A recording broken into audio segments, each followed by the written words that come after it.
ಓಂ ಶುದ್ಧಸ್ಫಟಿಕ ಸಂಕಾಶಂ ತ್ರಿನೇತ್ರಂ ಪಂಚವಕ್ತ್ರಕಂ ಗಂಗಾಧರಂ ದಶಭುಜಂ ಸರ್ವಾಭರಣಭೂಷಿತಂ ನೀಲಗ್ರೀವಂ ಶಶಾಂಕಾಂಕಂ ನಾಗಯಜ್ಞೋಪವೀತಿನಂ ವ್ಯಾಘ್ರಚರ್ಮೋತ್ತರೀಯಂಚ ವರೇಣ್ಯಮಭಯಪ್ರದಂ ಶ್ರೀಗುರುಭ್ಯೋ ನಮಃ ಹರಿ ಓಂ. ಆತ್ಮೀಯ ಪ್ರಿಯ ಪ್ರೇಕ್ಷಕ ಮಿತ್ರರೇ, ನಿಮ್ಮೆಲ್ಲರ ಜೀವನ ಸುಖಕರ, ಸಮೃದ್ಧಿಕರ, ಲಾಭಕರವಾಗಿರಲಿ ಅಂತ ನನ್ನ ಆರಾಧ್ಯ ದೇವಿ ಹೊರನಾಡು ಅನ್ನಪೂರ್ಣೇಶ್ವರಿಯ ಪಾದಗಳಿಗೆ ನಮಸ್ಕರಿಸ್ತಾ, ಪ್ರಿಯ ಪ್ರೇಕ್ಷಕ ಮಿತ್ರರೇ, ಆಗಸ್ಟ್ ತಿಂಗಳ ಮಾಸ ಭವಿಷ್ಯ ಹೇಗಿದೆ ಅನ್ನುವಂಥದ್ದನ್ನು ಈ ವಿಡಿಯೋಲಿ ನಾವು ಸಂಪೂರ್ಣವಾಗಿ ನೋಡೋಣ. ಪ್ರಮುಖವಾದ ಬದಲಾವಣೆಗಳನ್ನು ನಾವು ಈ ಮಾಸದಲ್ಲಿ ಕಾಣ್ತಾ ಇದ್ದೀವಿ. ವಿಶೇಷವಾಗಿ ಶ್ರಾವಣ ಮಾಸ ಪ್ರಾರಂಭವಾಗಿದೆ.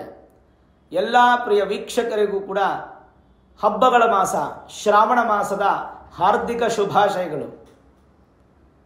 ಈ ಒಂದು ಮಾಸದಲ್ಲಿ ಮೇಷರಾಶಿಯವರಿಗೆ ಹೇಗಿರುತ್ತೆ, ಆಗಸ್ಟ್ ತಿಂಗಳಲ್ಲಿ ಯಾವ್ಯಾವ ಪಾಸಿಟಿವ್ಸು ನೆಗೆಟಿವ್ಸನ್ನು ನೀವು ಕಾಣಬಹುದು ಅನ್ನುವಂಥದ್ದನ್ನು ನಾವು ವಿಸ್ತಾರವಾಗಿ ತಿಳ್ಕೊಳ್ಳೋಣ.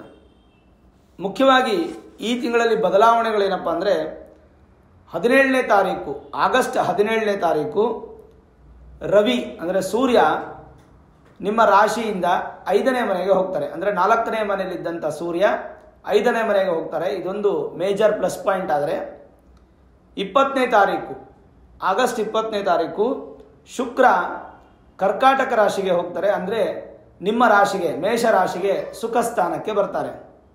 ಇನ್ನು 30ನೇ ತಾರೀಕು, ಆಗಸ್ಟ್ 30ನೇ ತಾರೀಕು ಬುಧ ತನ್ನ ಮಿತ್ರನ ಮನೆಗೆ ಬರ್ತಾರೆ. ಅಲ್ಲಿವರೆಗೂ ಶತ್ರುಸ್ಥಾನ. ಅಂದರೆ ಈ ತಿಂಗಳು ಪೂರ್ತಿ ಬುಧ ನಿಮಗೆ ಅಷ್ಟೊಂದು ಬಲಿಷ್ಠವಾಗಿರೋದಿಲ್ಲ. ಈ 3 ಪ್ರಮುಖ ಬದಲಾವಣೆಗಳನ್ನು ನಾವು ನೋಡೋದಾದರೆ ಇನ್ಯಾವುದೇ ದೊಡ್ಡ ಬದಲಾವಣೆಗಳು ಈ ತಿಂಗಳಲ್ಲಿ ಇಲ್ಲ. ಸರಿ, ಹಾಗಾದರೆ ಮೇಷರಾಶಿಯವ್ರಿಗೆ ಹೇಗಿದೆ? ಆಷಾಢ ಮಾಸ, ಶ್ರಾವಣ ಮಾಸ, ಭಾದ್ರಪದ ಮಾಸ, ಈ 3 ಮಾಸಗಳಲ್ಲೂ ಕೂಡ ನಮಗೆ ವಾರಗಳಿಗೆ ವಿಶೇಷವಾದಂಥ ಸ್ಥಾನವನ್ನು ಕೊಟ್ಟಿದ್ದಾರೆ. ನೋಡಿ, ಶ್ರಾವಣ ಮಾಸ ತಗೊಳ್ಳಿ. ಶ್ರಾವಣ ಮಾಸದಲ್ಲಿ ನಿಮಗೆ ಶ್ರಾವಣ ಶನಿವಾರ ಆಗಬಹುದು, ಅಥವಾ ಮಂಗಳವಾರ ಹೊತ್ತು ಮಾಡುವಂತಹ ಮಂಗಳ ಗೌರಿ ವ್ರತ ಆಗ್ಬೋದು, ಶುಕ್ರವಾರ ಮಾಡುವಂತಹ ವರಮಹಾಲಕ್ಷ್ಮಿ ವ್ರತ ಆಗ್ಬೋದು. ಇವೆಲ್ಲವೂ ಕೂಡ ನಮಗೆ ಶ್ರಾವಣ ಮಾಸದಲ್ಲಿ ಬರುತ್ತೆ. ಆಷಾಢ ಮಾಸದಲ್ಲೂ ಹಾಗೆ ವಾರಕ್ಕೆ ವಿಶೇಷ, ಆಷಾಢ ಶುಕ್ರವಾರ. ಈ ರೀತಿಯಾಗಿ ನಾವು ವಿಶೇಷವಾಗಿ ವಾರದ ಆಚರಣೆಗಳನ್ನು ಈ 3 ತಿಂಗಳಲ್ಲಿ ಹೆಚ್ಚಾಗಿ ಮಾಡ್ತೀವಿ. ಸರಿ, ಈಗ ಆಗಸ್ಟ್ ತಿಂಗಳಂದರೆ ಶ್ರಾವಣ ಮಾಸ ಪರಿಪೂರ್ಣವಾಗಿ ನಮಗೆ ಸಿಗುವಂತಹ ಮಾಸ. ಸರಿ, ಈ ಮಾಸದಲ್ಲಿ ನಮಗೆ ಪಾಸಿಟಿವ್ಸ್ ಏನು, ನೆಗೆಟಿವ್ಸ್ ಏನು ಅಂತ ತಿಳ್ಕೊತಾ ಬರೋಣ. ಮುಖ್ಯವಾದ ವಿಚಾರ ಏನಂತಂದರೆ, ಭಗವಂತನ ಆಶೀರ್ವಾದ ಅನ್ನುವಂಥದ್ದು ಮೇಷರಾಶಿಯವರಿಗೆ ಈ ತಿಂಗಳು ತುಂಬ ಚೆನ್ನಾಗಿದೆ. ಯಾಕೆ ಅಂತಂದರೆ, ಈಗ ಸಾಡೆ ಸಾತಿ ನಡೀತಾ ಇರತಕ್ಕಂಥದ್ದು ನಿಮ್ಗೆ ಗೊತ್ತಿರೋ ವಿಚಾರವೇ. ಸಾಡೆ ಸಾತಿ ಅನ್ನುವಂಥದ್ದು ಈ ತಿಂಗಳಿಗೆ ಮುಗಿದೋಗುತ್ತೆ, ಬರೋ ತಿಂಗಳಿಗೆ ಬರುತ್ತೆ, ಆ ಥರ ಹೇಳಲಿಕ್ಕಾಗಲ್ಲ. 7.5 ವರ್ಷ ಸಾಡೆ ಸಾತಿ. ಹಾಗಾಗಿ 7.5 ವರ್ಷ ಬರುವಂತಹ ಕಷ್ಟ ನಷ್ಟಗಳ ಬಗ್ಗೆ ನಾವು ಪ್ರತಿನಿತ್ಯ ದುಃಖ ಪಡ್ತಾ ಇದ್ದರೆ ನಾವು ಸಾಧನೆ ಮಾಡಲಿಕ್ಕಾಗಲ್ಲ. ಹಾಗಾಗಿ ಸಾಧ್ಯವಾದಷ್ಟು ಕೂಡ ಸಾಡೆ ಸಾತಿ ಅನ್ನುವಂಥದ್ದನ್ನು ಮರೆತು ಹೋಗಿ. ಅಂದರೆ ಶಿವಾರಾಧನೆ ಮತ್ತು ಶನಿಯ ಆರಾಧನೆ ಮಾಡ್ತಾ ಇರಿ. ಇನ್ನೊಂದು ವಿಚಾರ ಏನು ಗೊತ್ತಾ, ನಿಮಗೆ ಲಾಭಸ್ಥಾನಾಧಿಪತಿ ಹಾಗೂ ಕರ್ಮಸ್ಥಾನಾಧಿಪತಿ ಶನಿನೇ. ನಿಮಗೆ ಲಾಭಗಳನ್ನು ಕೊಡಬೇಕಾದರೂ ಶನಿನೇ ಕೊಡಬೇಕು. ನಿಮ್ಮ ವೃತ್ತಿ ಜೀವನದಲ್ಲಿ ಬಲ ಮಾಡಿ ನಿಮಗೆ ಹಣದ ಸಂಪಾದನೆಯನ್ನು ಕೊಡಬೇಕಾದರೂ ಕೂಡ ಶನಿನೇ ಕೊಡಬೇಕು. 10,000 11,000 ಲಾರ್ಡ್ ಈಸ್ ಇನ್ 12,000. ಅಂದರೆ 10ನೇ ಮನೆ ಹಾಗೂ 11ನೇ ಮನೆ ಅಧಿಪತಿ ಶನಿ ವ್ಯಯದಲ್ಲಿದ್ದಾರೆ, ನಷ್ಟದಲ್ಲಿದ್ದಾರೆ. ಕೇವಲ ನಷ್ಟ ಮಾತ್ರ ಆಗಲ್ಲ, ಅಯನ ಶಯನ ಭೋಗನೂ ಆಗುತ್ತೆ, ವಿದೇಶಿ ಪ್ರಯಾಣವೂ ಆಗುತ್ತೆ. ಹಾಗಾಗಿ ಶನಿ ಪರಮಾತ್ಮ ನಿಮಗೆ ಸಾಡೆ ಸಾತಿ ಇದ್ದಾರೆ ಅಂತ ನೀವು ಮನಸ್ಸಿಗೆ ಹಾಕ್ಕೊಂಡು ಅದರಿಂದ ನೀವು ಭಯ ಪಡ್ಕೊಂಡು ದುಃಖ ಪಡುವಂಥದ್ದು ಬೇಡ. ಸಾಧ್ಯವಾದಷ್ಟು ಶಿವನ ದೇವಸ್ಥಾನಕ್ಕೆ ಹಾಗೂ ಶನಿ ಪರಮಾತ್ಮನ ದೇವಸ್ಥಾನಕ್ಕೆ ಹೆಚ್ಚು ಹೋಗ್ತಾ ಇದ್ದರೆ ಅದೇ ನಿಮಗೆ ಪರಿಹಾರ ಅಂತ ಹೇಳ್ಬೋದು. ಇದು ಈ ತಿಂಗಳೇ ಅಲ್ಲ, 7.5 ವರ್ಷ ಸತತವಾಗಿ ನೀವು ಮಾಡಬೇಕಾಗಿರ್ತಕ್ಕಂಥ ಪರಿಹಾರ. ಶನಿ ಬಗ್ಗೆ ಹೆಚ್ಚು ತಲೆ ಕೆಡಿಸ್ಕೊಳ್ಳೋಕೆ ಹೋಗಬೇಡಿ. ಹಾಗಂತ ಗುರುಬಲ ಇದೆಯಾ? ಇಲ್ಲ, ಗುರುಬಲನು ಮೇಷರಾಶಿಯವರಿಗೆ ಇಲ್ಲ. ಯಾಕೆಂದರೆ ನಿಮಗೆ 12 ಮತ್ತು 9ನೇ ಮನೆ ಅಧಿಪತಿ ಆಗಿರ್ತಕ್ಕಂಥ ಗುರು 3ನೇ ಮನೆಯಲ್ಲಿದ್ದಾರೆ. ಅಂದರೆ ಧೈರ್ಯ ಸ್ಥಾನದಲ್ಲಿದ್ದಾರೆ. ನೋಡಿ, ಮನುಷ್ಯನಿಗೆ ಧೈರ್ಯ ಅನ್ನುವಂಥದ್ದು ಭಾಳ ಮುಖ್ಯ. ಕಷ್ಟಗಳು ಬರ್ತಾ ಇರುತ್ತೆ, ಸುಖಗಳು ಬರ್ತಾ ಇರುತ್ತೆ, ಆದರೆ ಧೈರ್ಯ ಅನ್ನುವಂಥದ್ದು ಭಾಳ ಮುಖ್ಯ. ಯಾವಾಗ ಮನುಷ್ಯ ಧೈರ್ಯ ಕಳ್ಕೋತಾರೋ ಆವಾಗ ತನ್ನ ಸೋಲನ್ನು ಒಪ್ಪಿಕೊಂಡ ಹಾಗೆ. ಹಾಗಾಗಿ ನೀವು ಧೈರ್ಯವನ್ನು ಕಳ್ಕೊಬೇಡಿ. ಯಾಕೆ ಅಂದರೆ ಆ ಧೈರ್ಯ ಸ್ಥಾನದಲ್ಲೇ ಗುರು ಇದ್ದಾರೆ. ಗುರು ಮಾರ್ಗ ಅಂತ ಹೇಳ್ತೀವಿ. ಗುರುವಿನ ಮಾರ್ಗದಲ್ಲಿ ನಡೆಯುವಂಥವರಿಗೆ ಜಯನೇ ಹೊರತು ಅಪಜಯ ಇಲ್ಲ. ಯಾವಾಗ ಗುರು 3ನೇ ಮನೇಲಿದ್ದಾರೋ ನಿಮ್ಮ ಭಾಗ್ಯಸ್ಥಾನನೂ ಆಕ್ಟಿವೇಟ್ ಆಗಿರುತ್ತೆ, ನಿಮ್ಮ 12ನೇ ಮನೆಯೂ ಆಕ್ಟಿವೇಟ್ ಆಗಿರುತ್ತೆ, ಧೈರ್ಯ ಚೆನ್ನಾಗಿರುತ್ತೆ.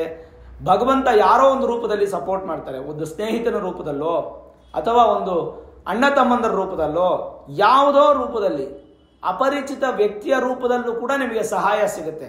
ಕಾರಣ ಗುರು ಬಂದು ಬಲಿಷ್ಠವಾಗಿ ತೃತೀಯದಲ್ಲಿ ಧೈರ್ಯ ಸ್ಥಾನದಲ್ಲಿ ಇದ್ದಾರೆ. ಇದೊಂದು ಮೇಜರ್ ಪ್ಲಸ್ ಪಾಯಿಂಟ್ ಆಯಿತು. ಸರಿ, ಹಾಗಾದರೆ ನಿಮ್ಮ ರಾಶ್ಯಾಧಿಪತಿಯಾಗಿರ್ತಕ್ಕಂಥ ಕುಜ ಸಹ ಅವರು ಪಂಚಮದಲ್ಲಿದ್ದಾರೆ. ರಾಶ್ಯಾಧಿಪತಿ ಹಾಗೂ ಅದೃಷ್ಟಾಧಿಪತಿ. ನಿಮ್ಮ ಶರೀರ ಮತ್ತು ನಿಮ್ಮ ಅದೃಷ್ಟ, ಶರೀರದ ಬಲವನ್ನು ಪಡಿಬೇಕು ಅಂತಂದರೆ, ಹಾಗೆ ಅದೃಷ್ಟವನ್ನು ಪಡಿಬೇಕು ಅಂದರೆ ನಿಮಗೆ ನಿಮ್ಮ ರಾಶ್ಯಾಧಿಪತಿ ಬಲಿಷ್ಠವಾಗಿರಬೇಕು.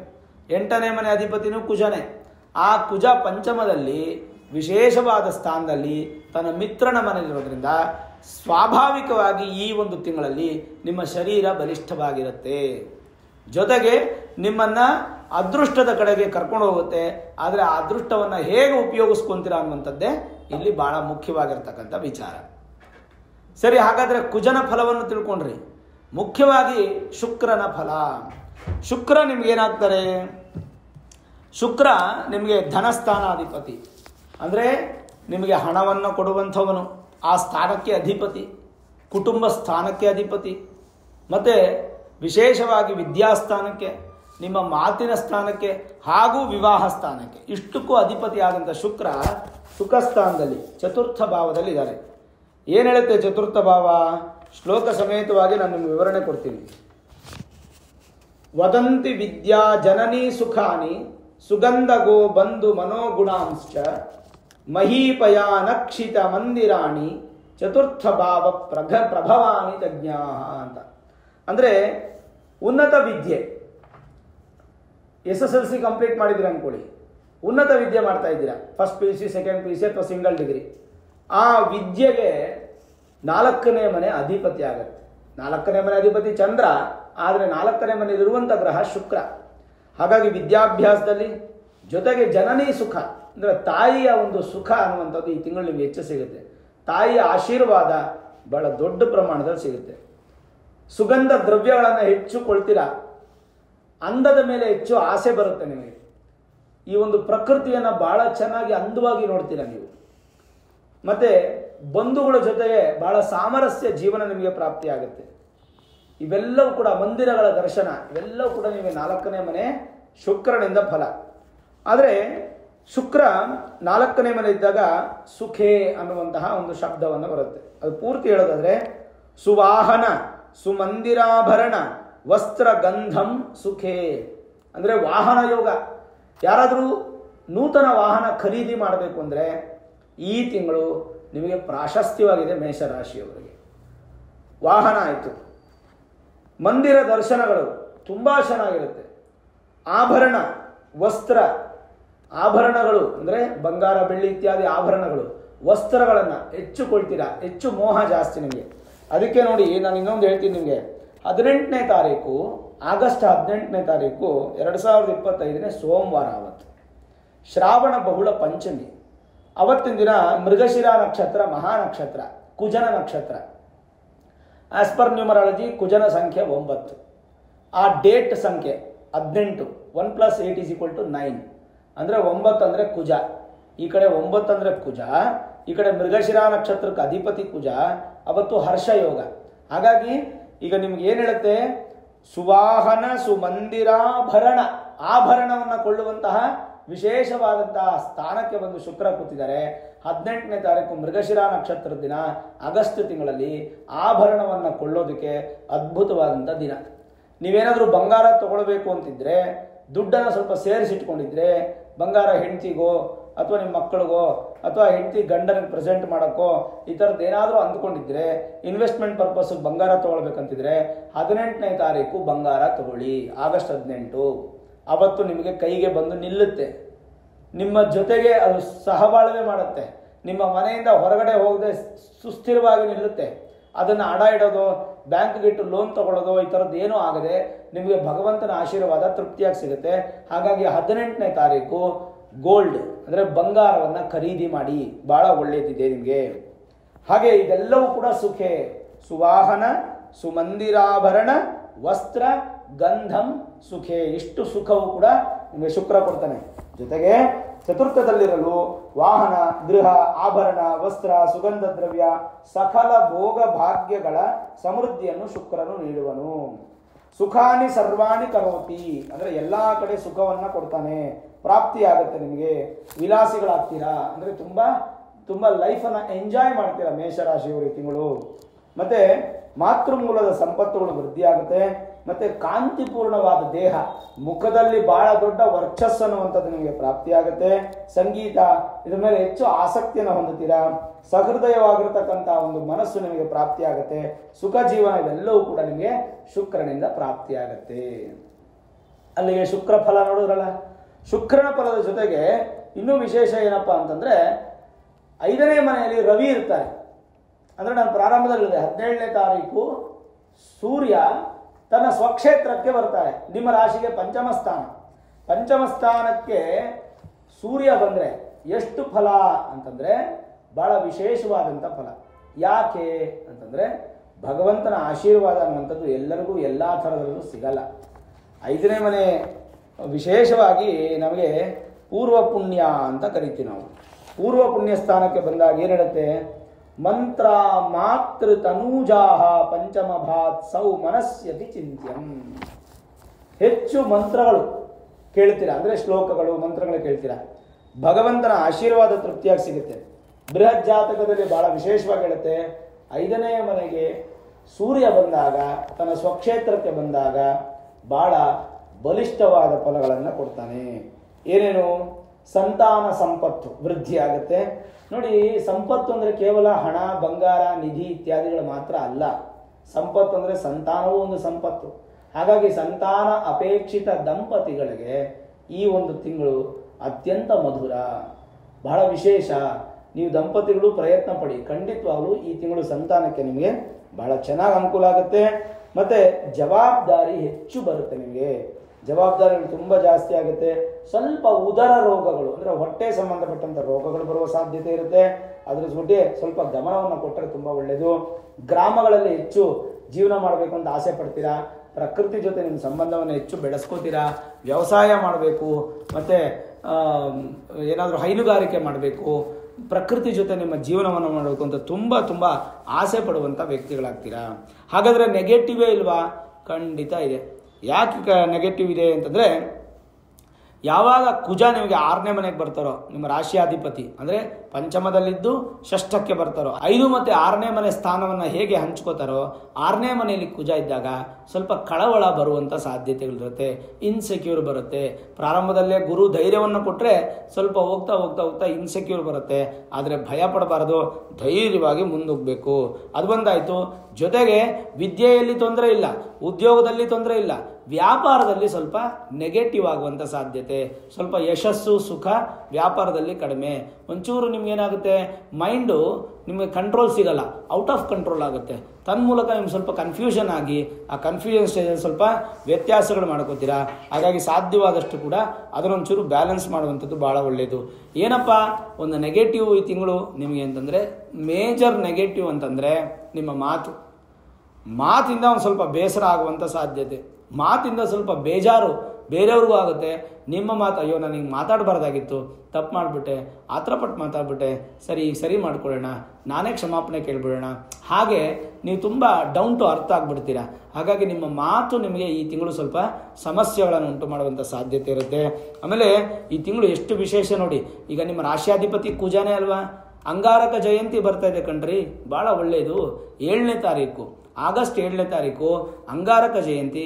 ಅವತ್ತು ಸುಬ್ರಹ್ಮಣ್ಯನ ಆರಾಧನೆ ಮಾಡಿ ಸುಬ್ರಹ್ಮಣ್ಯನ ದೇವಸ್ಥಾನಕ್ಕೆ ಹೋಗಿ, ಇದು ಮೊದಲನೇ ವಿಚಾರ. ಆದರೆ ಎರಡನೇದು, ಅವತ್ತು ಕೆಂಪು ಪುಷ್ಪಗಳು ನೋಡಿ, ನಿಮ್ಮ ಕೈಯಲ್ಲಿ ಬೊಕ್ಸೆ ಇದೆಯಲ್ಲ, ಈ ಥರ ಬೊಕ್ಸೆ, ಒಂದು ಬೊಕ್ಸೆಯಷ್ಟು ತೊಗರಿ ಬೇಳೆ ತೊಗೊಳ್ಳಿ. ಆ ತೊಗರಿ ಬೇಳೆನ ಒಂದು ಕವರಲ್ಲೋ ಒಂದು ಚೀಲದಲ್ಲೋ ಅಥವಾ ಒಂದು ಬಟ್ಲಲ್ಲೋ ಹಾಕ್ಕೊಳ್ಳಿ. ತಗೊಂಡು ಕೆಂಪು ಬ್ಲೌಸ್ ಪೀಸು ಅಥವಾ ಕೆಂಪು ಟವಲ್ ಚಿಕ್ಕದಾಗಿರ್ತಕ್ಕಂಥದ್ದು ತಗೊಂಡು ನವಗ್ರಹಗಳಿರುವಂಥ ದೇವಸ್ಥಾನಕ್ಕೆ ಹೋಗಿ ದಕ್ಷಿಣದ ಕಡೆಗೆ ಮುಖ ಮಾಡಿ ನಿಂತಿರ್ತಕ್ಕಂಥ ಅಂಗಾರಕನಿಗೆ ಆ ವಸ್ತ್ರ ಸಮರ್ಪಣೆ ಮಾಡಿ ತೊಗರಿಬೇಳೆಯನ್ನು ಸ್ವಾಮಿ ಮುಂದೆ ಇಟ್ಟು ಅರ್ಚಕರನ್ನು ಕೇಳಿ ನಿಮ್ಮ ಹೆಸರಲ್ಲಿ ಸಂಕಲ್ಪ ಮಾಡಿ ಕೆಂಪು ಪುಷ್ಪಗಳಿಂದ ಅಷ್ಟೋತ್ತರವನ್ನು ಕುಜನಿಗೆ ಮಾಡಿಸಿ. ಅಂಗಾರಕ ಜಯಂತಿ ದಿನ ಭಾಳ ಒಳ್ಳೆ ವಿಶೇಷವಾದ ಫಲವನ್ನು ಪಡ್ಕೋತೀರಾ. ಇನ್ನು 7ನೇ ತಾರೀಕು ಅಂಗಾರಕ ಜಯಂತಿ ಆಯಿತು. 8ನೇ ತಾರೀಕು ವರಮಹಾಲಕ್ಷ್ಮಿ ಹಬ್ಬ ಮಾಡೋದ್ರಲ್ಲಿ ನಮ್ಮ ಭಾರತೀಯ ಹೆಣ್ಣು ಮಕ್ಕಳು, ಅದರಲ್ಲೂ ಕರ್ನಾಟಕದ ಹೆಣ್ಣು ಮಕ್ಕಳು ಬಹಳ ಭಕ್ತಿ ಶ್ರದ್ಧೆ ತೋರಿಸ್ತಾರೆ. 8ನೇ ತಾರೀಕು ವರಮಹಾಲಕ್ಷ್ಮಿ ಹಬ್ಬ, 9ನೇ ತಾರೀಕು ರಕ್ಷಾಬಂಧನ ಇದೆ ಇವತ್ತು, ವಿಶೇಷವಾಗಿರ್ತಕ್ಕಂಥ ದಿನ. 26ನೇ ತಾರೀಕು ಆಗಸ್ಟ್ ತಿಂಗಳು ಸ್ವರ್ಣಗೌರಿ ವ್ರತ, 27ನೇ ತಾರೀಕು ಬುಧವಾರ ವರಸಿದ್ಧಿ ವಿನಾಯಕ ಗಣಪತಿ ಹಬ್ಬ ಬರುತ್ತಲ್ಲ ನಿಮಗೆ ವರ್ಷಕ್ಕೊಂದ್ಸಲ ವರಸಿದ್ಧಿ ಹಬ್ಬ, ಆ ವರಸಿದ್ಧಿ ವಿನಾಯಕ ಸ್ವಾಮಿಯ ವ್ರತ ಪೂಜೆ ಅವತ್ತು ಮಾಡುವಂಥದ್ದು. ಇಷ್ಟು ಈ ಮಾಸದ ವಿಶೇಷಗಳಾದರೆ 16ನೇ ತಾರೀಕು ಕೂಡ ಇನ್ನೊಂದು ವಿಶೇಷ ಇದೆ.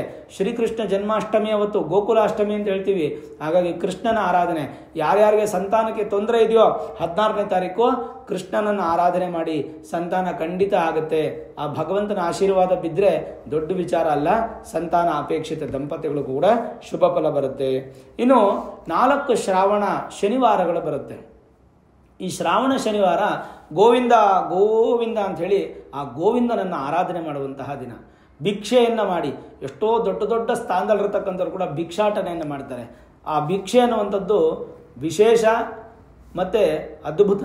ಯಾರೇ ನಿಮ್ಮ ಮನೆ ಬಾಗಿಲಿಗೆ ಬಂದು ಭಿಕ್ಷೆ ಕೇಳಿದ್ರು ಕೂಡ ನೀವು ಬಂಗಾರ ಹಾಕಿ ದುಡ್ಡು ಹಾಕಿ ಅಂತ ಹೇಳಿಲ್ಲ, ಒಂದು ಬೊಗಸೆಯಷ್ಟು ಅಕ್ಕಿಯನ್ನು ದಾನ ಮಾಡಿ ಅಥವಾ ಬೇಳೆಯನ್ನು ದಾನ ಮಾಡಿ, ತುಂಬ ಅದ್ಭುತ ಅಂತ ಹೇಳ್ತೀವಿ. ಭಿಕ್ಷಾಟನೆಗೆ ಇದು ತುಂಬ ಉತ್ತಮವಾದ ಸಂದರ್ಭ.